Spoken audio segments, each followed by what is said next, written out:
Hello, everybody. Welcome to Friday.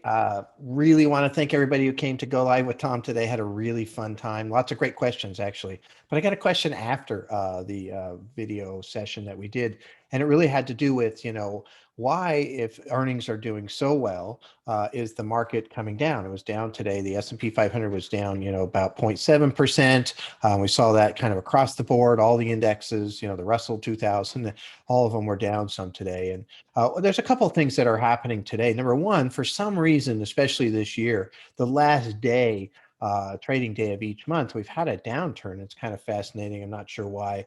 Oftentimes, though, if you look back, very quickly, we've gotten that downturn back in the first couple of days of the next month. So there's some pattern going on there that I can't explain, but it has been fairly consistent so far this year. But really, you got to remember that the market is a forward-looking vehicle.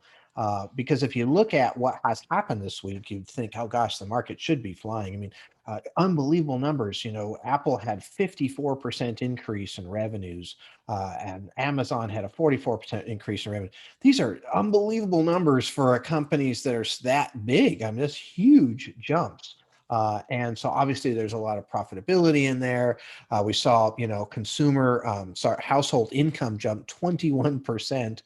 Which is great. So, we're really coming out of this pandemic very, very strongly.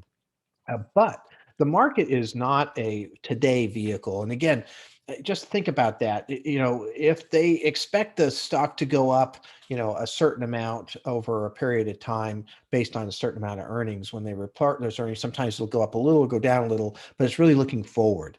And so when these companies are announcing their earnings, they're often, giving some guidance going forward. Well, one of the things that's happened is that guidance has either stopped. I mean, roughly this time last year, because of the pandemic, a lot of companies, which had traditionally given guidance, decided not to because they couldn't tell what was going to happen with the pandemic. And so guidance is still very vague, and the market kind of struggles in that environment. Or it comes out and says, hey, this is a problem for us coming forward. So, for example, Ford, which has had a great revenues, really good numbers, but they said, hey, we might have trouble next quarter making our numbers because we have a shortage of semiconductors. Well, all of a sudden, Ford drops, actually 9.4% yesterday. General Motors drops, and now Apple, right, which again had fantastic numbers, but they use semiconductors also.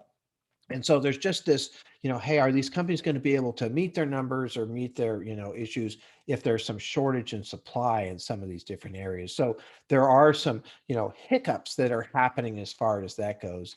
I'll say this though, very, very clearly, first of all, the shortage in supply is something that will resolve itself at some point in time. And if these companies with these kind of earnings, drop, probably a good chance to buy them, to be honest, because in the end, again, overall earnings drive the market. Now, we get these short-term movements that happen on days like today, but I look at these downturns in the middle of a bull market, in the middle of a fantastic, fundamental situation of reopening, as really just kind of pullbacks that happen that create buying interest, and that's what you need.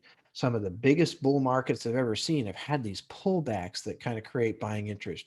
We've had several of them this year. We've had several of them last year. Even though last year was a great year in the end, it just creates a scenario where, hey, if people are willing to buy Apple at 135 when it gets down to 120 or whatever, oh, I might buy that, right? So that all of a sudden it creates this momentum and everybody's buying, and pretty soon, before you know it, it's at $150 a share. So that's really kind of the process there. I think we're seeing some forward guidance where it's been murky at best.